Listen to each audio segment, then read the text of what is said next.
Mathematics 9 science group unit 1 exercise 1.6 question number 1 part 3। यहाँ पर हमारे पास लीनियर इक्वेशंस गिवन है जिसे हम सॉल्व कर रहे हैं क्रैमर रूल से। सबसे पहले हम क्या करेंगे, यहाँ हम मैट्रिक्स बनाएंगे। सबसे पहले हम एक ए मैट्रिक्स बनाएंगे। यहाँ पर ए मैट्रिक्स में हम क्या करते हैं, जो इक्वल से पहले यानी लेफ्ट हैंड साइड पे जो हमारे पास वेरिएबल वाली टर्म है उसका हम ए मैट्रिक्स बनाते हैं। तो यहाँ हमारे पास है 4 और 3 और 2 और यहाँ पर कोई नंबर नहीं है, इसका मतलब 1 है और माइनस की साइन है तो माइनस का 1।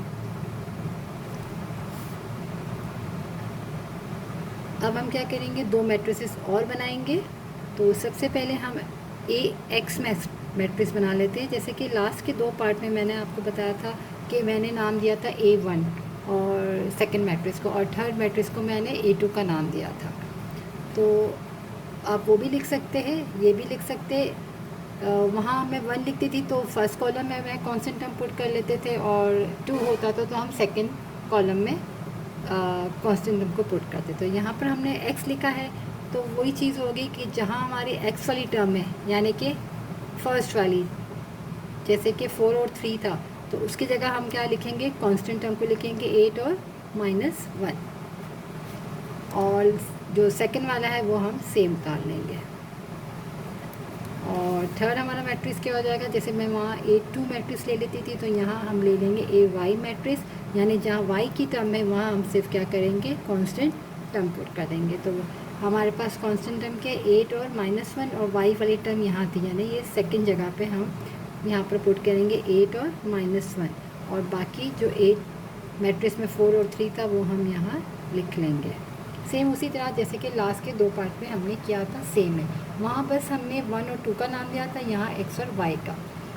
तो दोनों चीज़ तरीके जो है वो सेम है। अब हम क्या करते हैं कि डिटर्मिनेट फाइंड करते हैं तीनों मैट्रिक्स का। तो सबसे पहले ए मैट्रिक्स का हम डिटर्मिनेट फाइंड करते हैं। वो हमारे पास है वैल्यूज़ 4, 3, 2 और -1। किस तरह मल्टीप्लाई करते हैं, हम न्यू क्रॉस में मल्टीप्लाई करते हैं और इसको हम इससे मल्टीप्लाई करते हैं। तो 4 को मैं मल्टीप्लाई करूँगी -1 से, और फॉर्मूले में यहाँ नेगेटिव साइन होती है। 2 को मल्टीप्लाई करेंगे हम 3 से, तो -4 -2 3 = 6, ये हो गया -10। यहाँ पर भी हमारे पास डिटर्मिनेट ए जो है, यानी ए मैट्रिक्स को जब हमने डिटर्मिनेट फाइंड किया तो -10 आया, यानी कि नॉन सिंगुलर है। तो आगे भी हम सॉल्व करेंगे दोनों मैट्रिसेस को। तो हम क्या करेंगे, दोनों मैट्रिक्स का डिटर्मिनेट फाइंड करेंगे। सबसे पहले ए एक्स का डिटर्मिनेट फाइंड कर लेते हैं हम। तो 8 -1 2 और -1।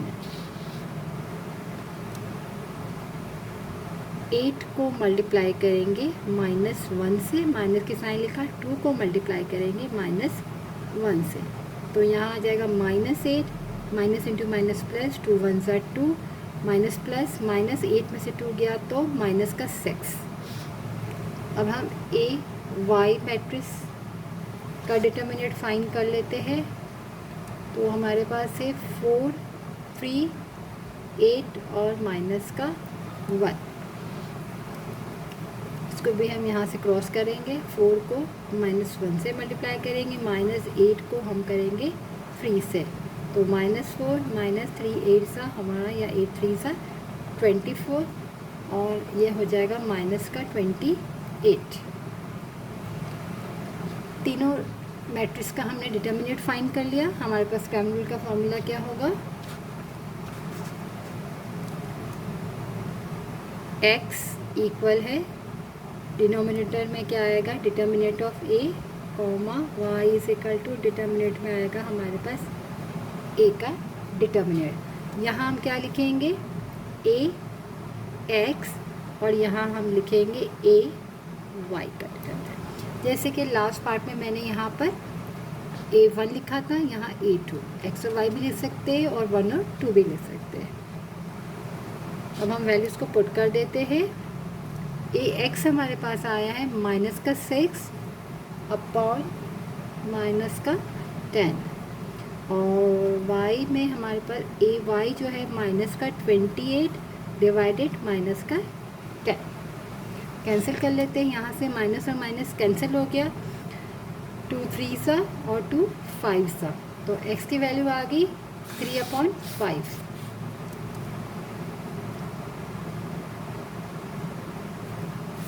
और y की हम चेक कर लेते हैं, यहाँ पर माइनस से माइनस कैंसिल हो गया, 2 5 सा, 2 1 सा 2 और 2 4 सा 8, यानी कि 14/5। y की वैल्यू आ गई हमारे पास 14/5। अब यहाँ पर तो हमारे पास x की जो वैल्यू है 3/5 है, तो यहाँ पर हमें डिवाइड की नीड नहीं है क्योंकि ऊपर छोटा नंबर है और नीचे बड़ा। बट y की जो वैल्यू आई है हमारे पास यहाँ पर 14/5 है, ऊपर बड़ा नंबर है, तो यहाँ हम डिवाइड कर सकते हैं, हम यूँ भी आंसर लिख सकते हैं, वरना हम डिवाइड कर लेंगे 14 को 5 से। 5 1 ज़ा 5, 5 2 ज़ा 10 और 5 3 ज़ा 15, तो 5 2 ज़ा 10 और 4 बचा हमारे पास। तो हम x आ गया है 3/5,